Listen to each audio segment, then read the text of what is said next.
Hi, wonderful world of YouTube, to my friends, my haters, my Facebook loves. Hi, how's it going? I don't make videos often. I suck at it. I've got to get better at it. I've got to face my fears, deal with the complex post-traumatic stress disorder, which is what this video is about. How I got complex post-traumatic stress disorder, why I need to deal with it, and the big changes that have been going on in my life. I recently wrote a blog, so some of you may already know, and some of you may not, but I did write a blog about the mega change that's been taking place, not the other stuff. So I did, however, have a conversation on Facebook recently and told some people, and I mean, I've told people over the years, I just haven't made a big deal out of it. I disconnected from the online world. Well, first I disconnected from the outside world. In 2006, I got a little bit of post-traumatic stress disorder. Uh, rape and chemo and other stuff that happened. Like I went to a work function, got drugged and raped, and left in a puddle of blood. So I had a hard time going out and doing stuff with people. Um, anyway, but neither here nor there. Fast forward to 2013, my life was mostly online, and then Empower Network collapsed, and some people blamed me for it because I left David Wood, and so therefore I was this horrible monster who destroyed people's incomes, destroyed people's lives, and yeah. So, but then later people discovered the other stuff, and most people were like, "Hey, you needed to leave him. Good job," and but there were few people who did not feel that way. My Facebook account got hacked several times. I thought I was crazy because I would go on to like Facebook and my news feed, like my profile, I would see status updates that were marked as private to myself about how, sorry, somebody's scrolling up, about how I should die and how I deserve to die and how I should be careful walking on the street because they were going to find me and kill me type of things. But they didn't actually put kill me, so the police couldn't trace the VPN because it wasn't considered an actual death threat on that one. Um, at one point, I actually took my car in to go and test it to see if it had a bomb on it. It turned out it was just cold and the brakes made a different sound because it was cold. Yeah, I know. But I was scared because I was getting phone calls from all these random numbers, different voices, telling me that, I needed to die, that people wanted to kill me, stuff like this, and that if I ever like posted anything again, they were gonna find me. Anyway, it was just traumatic. It was a lot of stuff. It was hard. It was crazy. And so, anyway, I've spent the last since 2013, so 7, 8 years, being on the run uh, for my life. Not just so, yeah. There's more to it than that. So there's there was a $40,000 hit put on my life. Um, Somebody stole $40,000 and put a hit out on me. Yeah, that was, or at least that's the summation. Somebody else got hit in the. Somebody else was also under the hit. That hit that got put under me. There were me and somebody else were on the hit list of this person, and that person's mother actually got shot.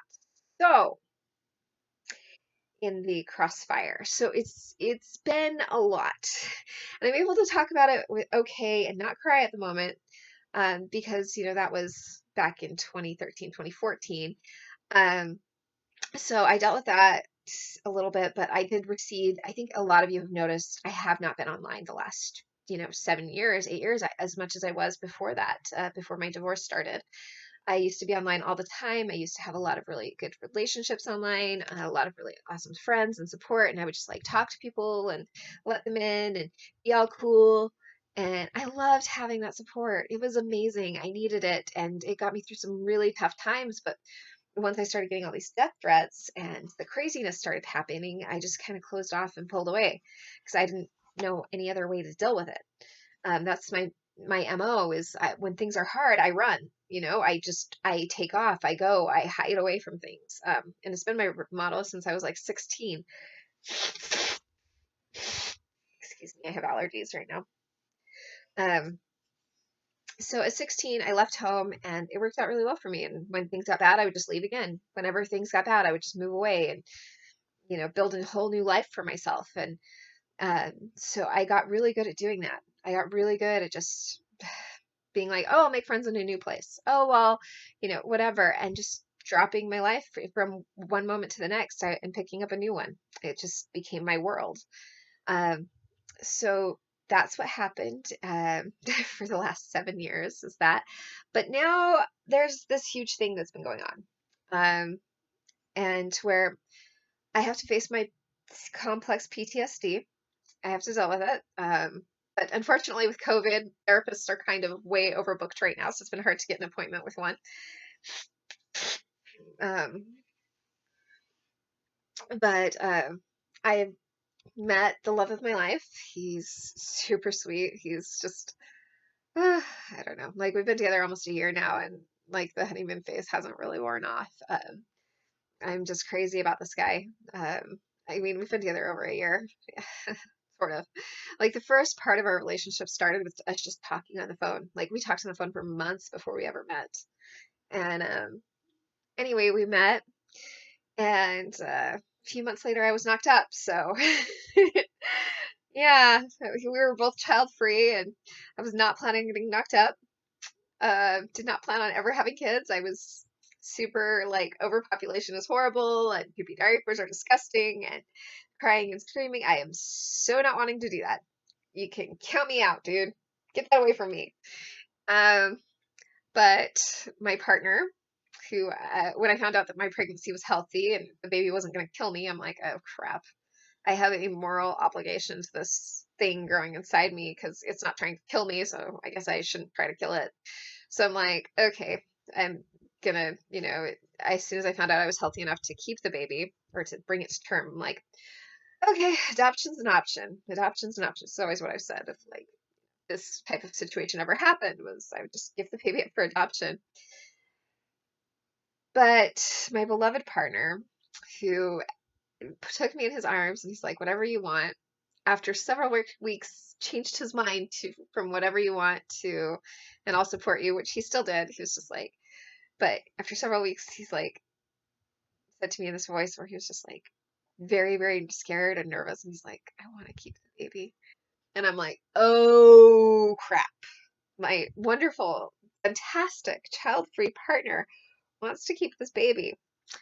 And okay, I've always been a freaking people pleaser. I've always been a little bit codependent. I've always, put a lot of people ahead of myself, which isn't the best thing. It's not very healthy.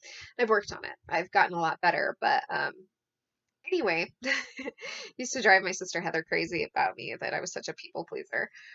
But she's like, you just need to you crave love so much that you'll do anything. And I'm like, well, I don't think there's anything wrong with trying to make people happy. If it doesn't inconvenience me and it's not like gonna hurt me, I don't have an issue with it. But she hated it about me. She hated that I was such a people pleaser. I miss her. She died, and so anyway, it's coming up on the anniversary of her death actually this month.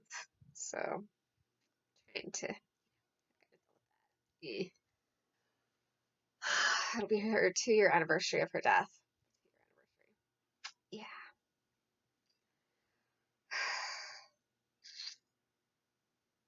So, people pleasing, codependency, getting to the C-ptsd-ness.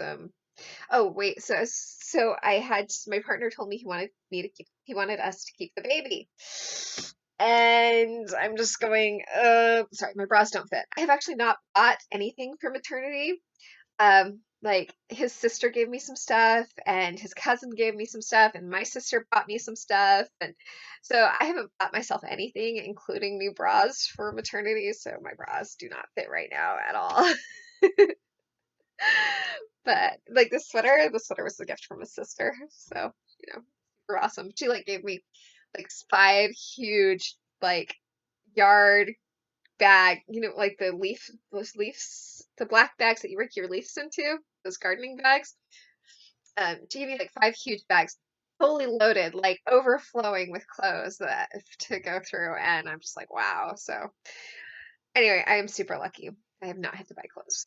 I know one of my friends, her favorite thing about getting pregnant was being able to go and buy cute maternity clothes. And I'm just like, oh, I'm only going to be wearing these things for like 9 months. Screw that. So I'm a cheapskate. I hate buying things if it's only gonna be like used for a temporary thing. Anyway, after he told me he wanted to keep the baby, I had to work my mind around it. I'm like, keeping a baby? Keeping a baby? Ugh. But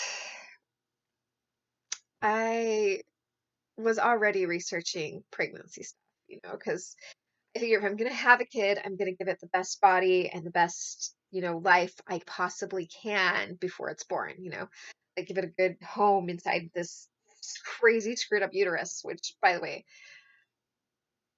it's kind of terrifying that the baby's been in transfer to life for like 3 months. The most dangerous position for a baby to be in. It's like getting out of it now, but yeah, my uterus was actually not stretching enough upwards because of my fibroid tumors, and so the baby was trapped in a transverse lie. And so my beloved, he put some risers on the foot of our bed to lift up the beds where the baby would push upwards. There would be gravity would push upwards on me, which definitely did not help the nausea, definitely did not help the acid reflux, but it did get my fundal line to move upwards. So, yay. Um, anyway, so that, and along with my friend Jamie Lynn's advice of doing certain exercises to help move the fundal line, really helped. Um, yeah, so there's that. I also had carbon monoxide poisoning, and then a relative of mine who was due a month before me lost their baby that they'd been trying for and had to do like all the like fertility stuff for. They lost their baby, and so I felt really guilty about like not wanting it. And then when the carbon monoxide hit, I felt so worried about it, and I've just had a roller coaster with this pregnancy of, working through the emotions of feeling like my body was being taken over, feeling held hostage, resenting it for, existing, not its fault, but totally, resented it. Um, and feeling like I've been violated by this creature that I didn't ask or consent to be inside me. Yeah, like we used protection. We were all about the protection, and I was supposed to get a hysterectomy. Um, but COVID hit, no hysterectomy, and then 6 weeks after, or 6 weeks after I got knocked up, I was supposed to be scheduling a hysterectomy and stuff, because it was a work break and blah, and I was super excited to go get this hysterectomy, and then I'm knocked up and puking, and I'm like, oh crap, I'm pregnant. And I looked, yeah, the first time I fell down puking, I knew I was pregnant. And I looked up at my beloved and I said, I'm pregnant. He's like, haha, let's see the pregnancy test. I ended up taking, two pregnancy tests. So he would, before he was like actually convinced, he's like, oh, this can't be. I'm like, yeah, it totally is. I'm pregnant. Um, so I trapped him, got him all tangled. No, just kidding. I did not mean to trap him. I feel so bad about the fact that, like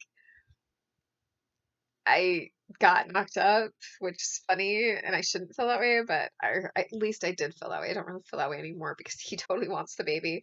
He, yeah, he's the one who's all about this more than I am, like he's all into it. Anyway, so I worked my way into being excited and wanting the baby and being excited to keep the baby. Through thinking about all the things that I did like about motherhood and through focusing on those things, as well as admitting the feelings that I did have beforehand. Like that's the key in doing mental gymnastics. Number one, don't feel guilty for what you're feeling. You're having your feelings. It's okay to process them and be like, hey, I feel this way. I know it's messed up, but I totally feel this way. So yeah, it's okay to feel your feelings because if you don't, it's called Feelings Buried Alive Never Dies, the title of a book you should read. Yeah. So you just got to be okay with the fact that you're going to feel a lot of things in life and about a lot of situations that are messed up, and you can't control that. We're selfish, horrible beings in part of us, and then we're awesome, cool, amazing angels in another part of us. And you know, we getting those two parts to coexist peacefully requires accepting both of them as just you're a dynamic, wonderful, complicated human, Uh, yeah, you can, it's okay to feel screwed up things. It's okay to feel selfish, horrible things. It's okay to hate, be angry, and be upset about things, like getting pregnant. or whatever, you know? So that's the first part of mental gymnastics is that. And then the next part is once you've accepted how you feel and you're like, okay, I've accepted this, and you're like good with it. You're like, no, I'm okay with that. I feel this way. Then you start focusing towards the future and the things that can't be changed, or the things that for whatever reason you decide not to change. Like I could have gone and gotten an abortion. I know that, but anyway, since the baby wasn't going to kill me, I wasn't going to kill it. So since it wasn't an ectopic pregnancy, which I was told was the most likely scenario since I had tumors all over in my uterus. But anyway,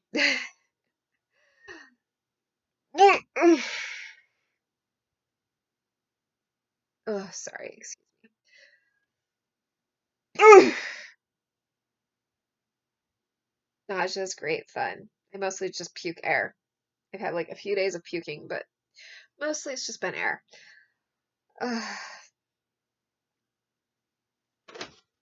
Hold on a second.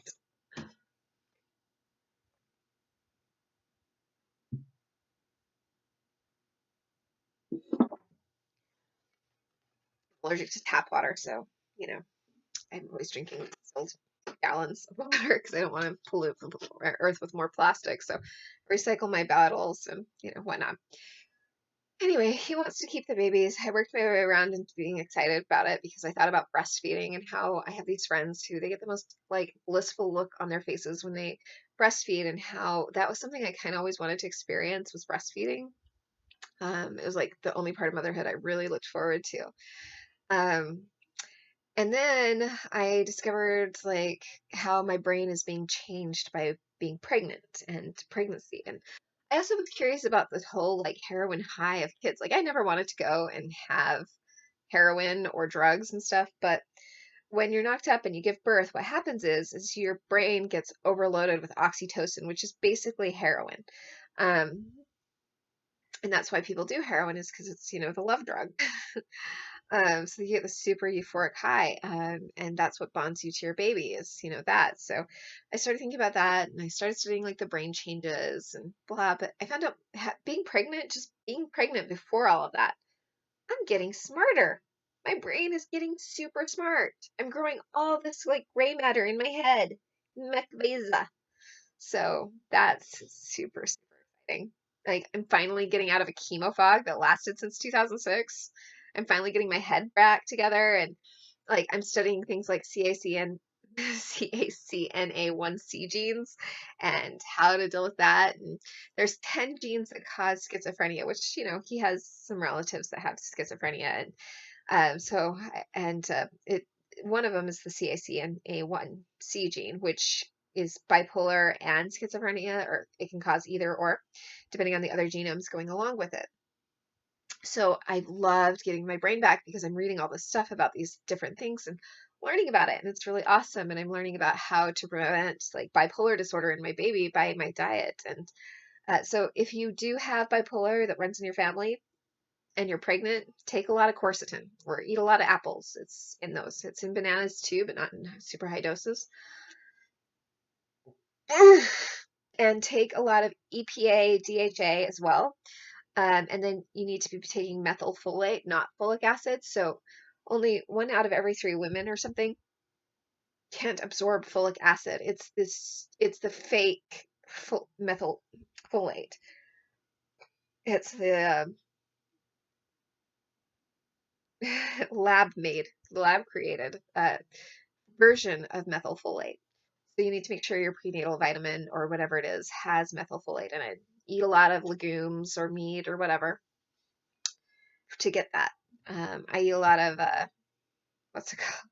I eat a lot of lentils. So lentils are awesome. Totally love my lentils. Um, anyway, so I got away from I totally went off on a tangent there. Well, sort of a tangent. There were 3 things I wanted to cover. So that was one of the reasons why I have to face my PTSD.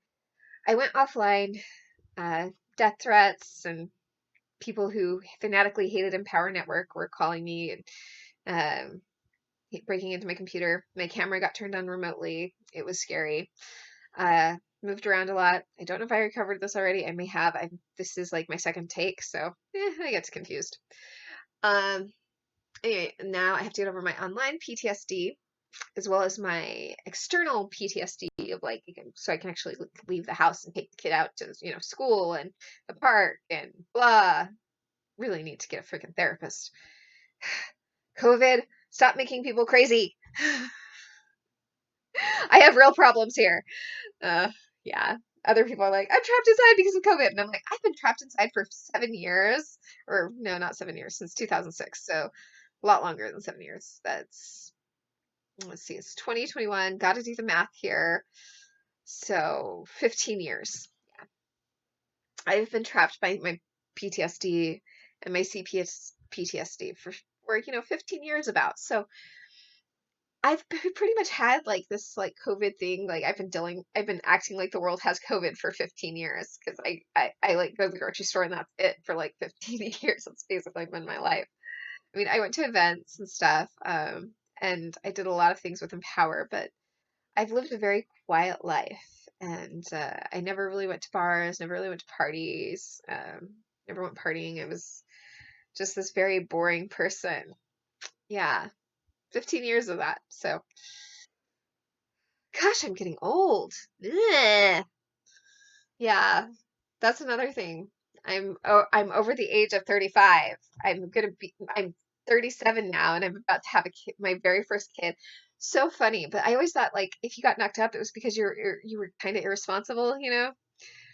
I have been using the same forms of like birth control and the same paranoia forever and it worked really well, but this kid just wanted to come. It was meant to be. So I was thinking about it. I'm like, I was supposed to get a hysterectomy then, and then I was supposed to get it 6 weeks later, and but didn't happen. So obviously there's something here. So I kind of feel like this must be a very special kid to have like anyway. But it also helps that my partner's just fantastic. He's the most amazing person. Yeah. Like don't get me wrong, we fight.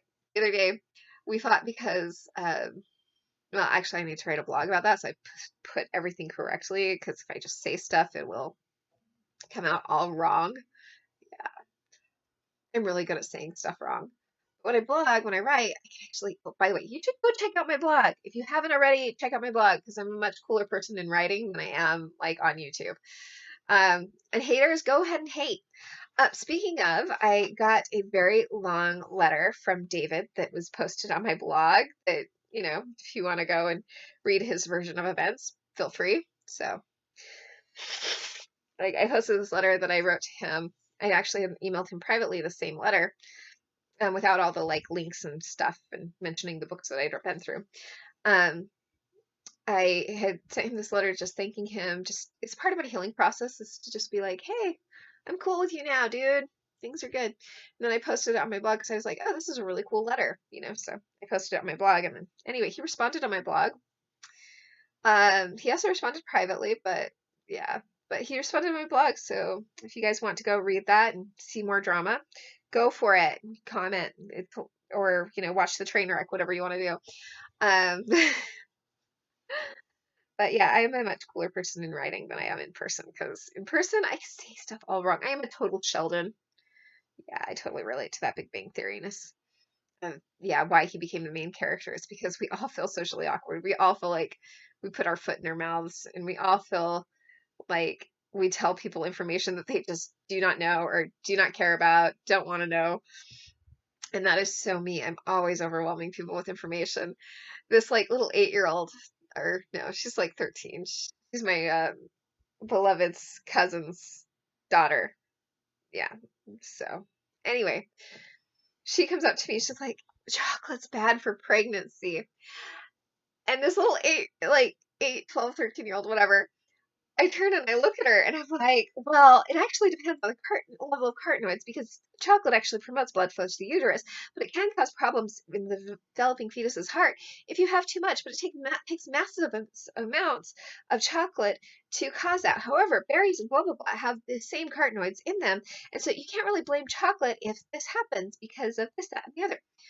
Oh my gosh. She did not need to know that. She did not care about that. But oh, yeah. That's me. I'm a total freaking nerd. Total nerd. I geek on out on everything. I have totally geeked out on this pregnancy, and I have loved getting my brain back and getting smarter. It's cool. It seems to be wearing off in the third trimester a bit, but I know it will stay and come back once the baby's born. I'm having a baby. Oh my gosh. Crazy, crazy. We were gonna do this really cool like gender reveal over Zoom, and I was gonna record it so our kid could like see everybody's reactions, all the relatives and stuff. But ooh, there's just been way too much going on. Way too much between plumbing and electrical, and yeah, that's a whole other blog in itself. And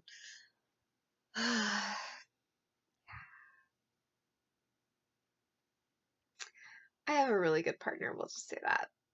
Once I write everything out, my friends who like know the story, they're like, "This is such a romance novel. You need to put this into a romance novel. This is amazing. You guys have the most incredible love story." And I have to say, I kind of think they're right. I really do. Um, and I really do want to write that romance, that true life, amazing romance. Okay, so the belly. Yep, I got a belly. There's a baby in there. These are pants from his sister gave me. I have no belly button anymore. Like my belly button's like flat now. It's just this like dark little star on my belly now. It's crazy. I mean, it's there now, but as soon as I eat, it's gone. It's kind of funny. Um, but yeah, there's a little twerp inside me. Ugh, a kicky twerp. 3 a.m. is the favorite time to like be dancing around in my belly, apparently. Yeah, and my at 3 a.m. My belly turns into a total dance club. You know, I'm sure there's like an open bar or something. Um, oof. So nausea after the 20th week means that the baby's in the ninth percentile of intelligence, which is really cool. I'm past the 20th week, so our kid is going to be smart. Yay for smartness. We're going to get another Sheldon Cooper in the world. Hopefully it's, yeah, hopefully she has a little bit, or yeah, hopefully a little bit better social skills than that, but we'll see. Um, I need to make a call to my sister. Um, anyway, so I need to go back and watch the first part of this video and see if I need to make another video since I forgot all the stuff I was gonna say. Um, oh, so I know I need to get into the online world again, and I have to face all of this to take care of this kid. I need to not be so boxed in. I need to make money online, and I need to, be able to go out in the world and take the kid to like school and play groups and fun stuff, start getting to know other parents. Oh. Uh, like almost all my friends are parents or became parents, and they always had me babysitting all the time, which is kind of how I started to be like, okay, I really, really, really don't want kids because this is awful. But um, because I never got to hang out with my friends, it's like I would go over to see them. And they'd be like, "Oh, you're here. We have a babysitter. Let's go out on a date and leave her alone." Or, "Oh, you're here. I'm gonna go take a nap. Watch the kids for me." It's like, okay, I'll do that. It's like I came over to hang out with you and talk to you, but I guess that's not gonna happen.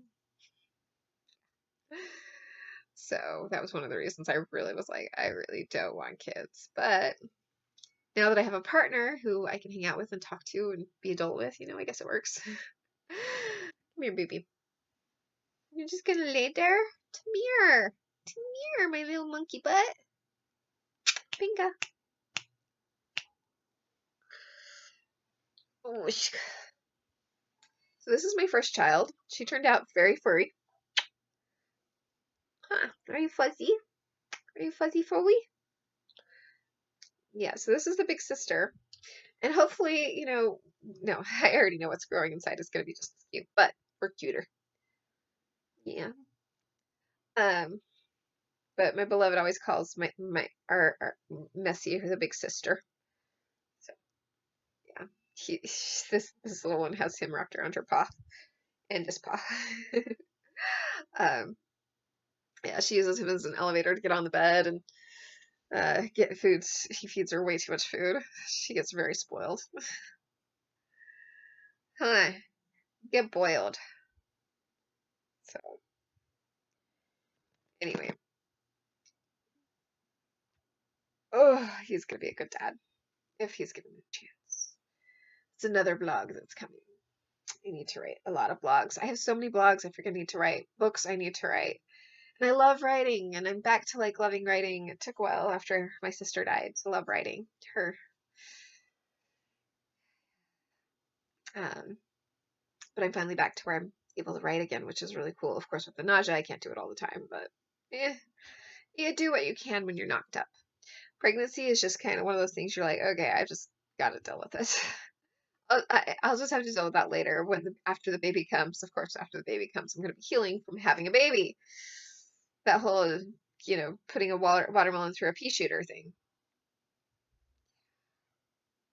I'm a little bit nervous about that, not gonna lie. Okay, not just nervous, but freaking terrified.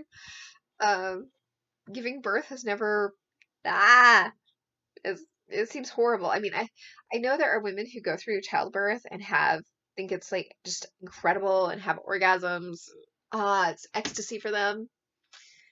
And that's very seldom talked about because the majority of people who give birth were like, it was heck, it was awful, never doing it again. Of course, then the hormones hit, and then they're like, oh, never mind, life is good, I love my kid.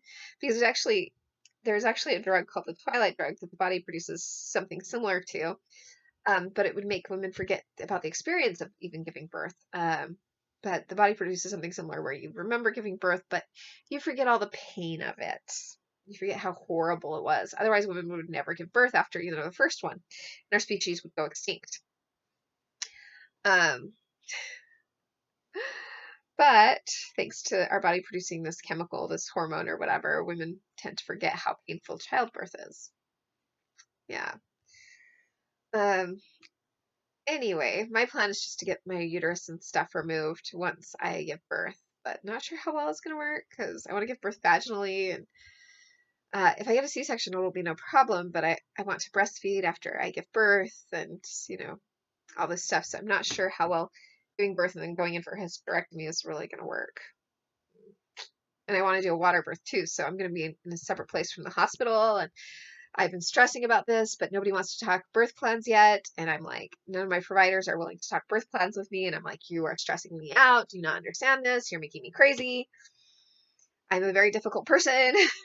I know I am. I wish I weren't, but I'm a totally difficult person. I like to have everything prepared and laid out like the second I know something's going to happen. Because I've had to deal with way too many emergencies in my life. So I like to have a plan, a contingency plan, a contingency for the contingency plan, and a last resort plan. So that's me. Anyway, so for this thing, I'm gonna be working on making more videos, being online, blogging more, being on Facebook more. So if you want to get a hold of me, please do. I can't promise that I'm gonna be in the best mental state every day. Because there are days I get Facebook messages and I'm like, no, what if it's another hater? What if it's another person who wants to kill me? But that has mostly died down over the last 3-4 years. It's mostly gone away. So I'm feeling a lot more confident and a lot better. And I recently did get a YouTube comment about how horrible my videos are, but since it wasn't like life-threatening or whatever, I really don't care. So welcome the haters. You are welcome to be as crappy as long as you are not threatening me. Because if you do, I'm just going to go to the cops and I'm going to be like, look, this person's threatening me and block. Because I am done just letting you guys control my life. I am done being afraid. I just don't care anymore. I have a kid to take care of, and you can be as bullyish, malicious, evil as, your heart desires, but I'm kind of done letting you be my masters. I'm done letting my fear of you control who I am, or at least I hope I'm done. Can't guarantee it, but I hope I'm done. Yeah, because most of the stuff we worry about never even happens, and so yeah, I just need to stop worrying and feeling like these people are crazy and just gonna go to the cops anytime people start threatening me now and just call it good. Because I've had to deal with way too much of it, and I shouldn't have to. And I definitely don't want to bring a child into a world where mommy's scared for her life all the time. It's just not fair to the kid. It's not fair to me. It's not fair to the people who love me and who have been my friends online that I've pulled away from, and the people I've let down. I haven't been fair to them. Letting haters, horrible freaking people take over my life and take me away from them. That's not fair. That's ridiculous. So anyway, yeah, I want to do better. I want to get back out there and love people and let people love me and be open again and be like, hey, yeah, you're so awesome. So yeah, I'd love to talk to you on the phone, or I'd love to tell you what's going on. Um, because I had an incredible support group. And I let them all down. Like, I was so overwhelmed with love during the divorce. I was so grateful. I never believed I could possibly be so loved or that I could ever deserve so much love. And so when so many people just overwhelmed me with their love and their support online, it was it was fantastic. And I wanted to do so much for those people. I wanted to pay it forward. I wanted to be able to support them the way that they were supporting me. I knew it was impossible because there's no way I could possibly divide myself into that many sections and categories of who needed what from this direction. But it was a very humbling experience to know that no matter how much good I do, I could never make up for the good that was given to me. It was very humbling. And I want to do so much more good in the world because so much good has been done for me. So, haters are going to hate, lovers going to love, and I just have to be me now. I have to stop being afraid. I have to, or at least stop letting fear be my motivator. And I know our beloved is home. The bestest person in the whole world is home. So anyway, I'm gonna let you go so I can say hi and get some nice sexy kisses. Um, Messy, I am making a video and that camera is on. When you see that, it means no barking. It does. It means no barking. Hey, what did I just say? I said no barking. Yeah, dogs bite each other's noses, just so you know. I know. So anyway, this is my cute little munchkin. This is my firstborn. My first adopted. Huh. Um, we've been together for a long time now, huh? Yeah, you're getting to be an old girl. So soon she'll have a litter mate. Messy, no. Over here. You don't get to jump down, remember? You hurted yourself. You don't get jumped down now. Yeah, she tore her ACL jumping off this very bed. So anyway. Um, yeah. I'm gonna go have fun and see the person I love and hang out with him. It's like almost 8 o'clock, so yeah, he's finally home, and I'm gonna try and help him with whatever he needs help with. So maybe he'll get to bed tonight. Maybe he'll actually get some sleep. I hope you're doing well. I hope that even if you're one of my haters, that you have something good going on in your life. And if you're one of my friends and supporters and awesomeness people in my life, I just hope you have the best in the world, like of everything, Like I truly hope you do. Um, that's me, Ashley, and I'm signing out.